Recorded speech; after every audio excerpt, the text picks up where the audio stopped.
زبور 17۔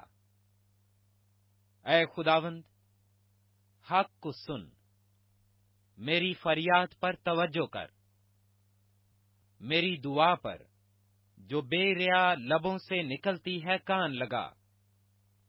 میرا فیصلہ تیرے حضور سے صادر ہو، تیری آنکھیں راستی کو دیکھیں۔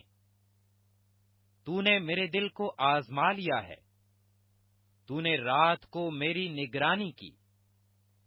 تو نے مجھے پرکھا اور کچھ کھوٹ نہ پایا۔ میں نے ٹھان لیا ہے کہ میرا منہ خطا نہ کرے۔ انسانی کاموں میں تیرے لبوں کے کلام کی مدد سے میں ظالموں کی راہوں سے باز رہا ہوں۔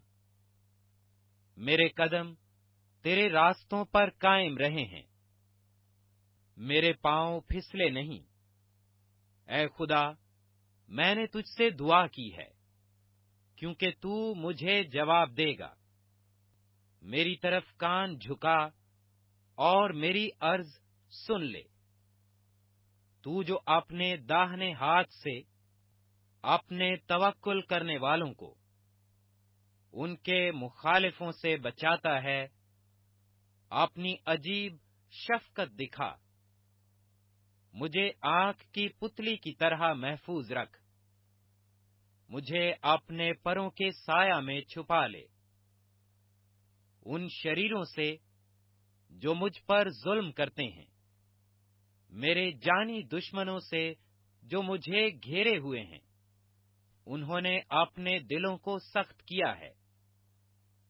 وہ اپنے منہ سے بڑا بول بولتے ہیں۔ انہوں نے قدم قدم پر ہم کو گھیرا ہے۔ وہ تاک لگائے ہیں کہ ہم کو زمین پر پٹک دیں۔ وہ اس ببر کی مانند ہے جو پھاڑنے پر حریص ہو۔ وہ گویا جوان ببر ہے جو پوشیدہ جگہوں میں دبکا ہوا ہے۔ اٹھ اے خداوند، اس کا سامنا کر، اسے پٹک دے۔ اپنی تلوار سے میری جان کو شریر سے بچا لے۔ اپنے ہاتھ سے اے خداوند مجھے لوگوں سے بچا، یعنی دنیا کے لوگوں سے جن کا بکھرا اسی زندگی میں ہے، اور جن کا پیٹ تو اپنے ذخیرہ سے بھرتا ہے۔ ان کی اولاد بھی حسب مراد ہے۔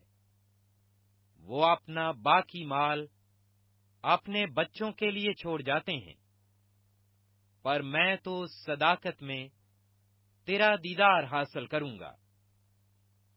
میں جب جاگوں گا تو تیری شباہت سے سیر ہوں گا۔